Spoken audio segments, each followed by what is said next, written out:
Middle Eastern veal stew.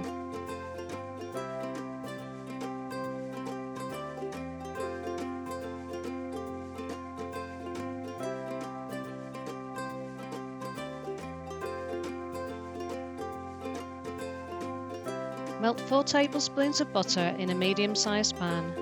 Add the diced veal and braise for 10 minutes on high heat.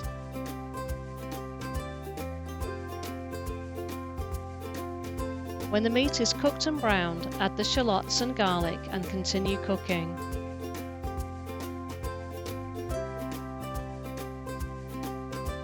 When the onions are cooked, add the carrots, tomato puree, dried apricots, star anise, fresh herbs, salt and black pepper.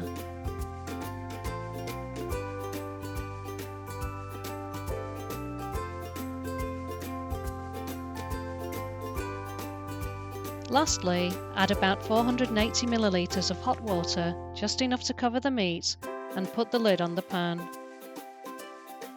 Cook for 50 minutes on medium heat and serve hot.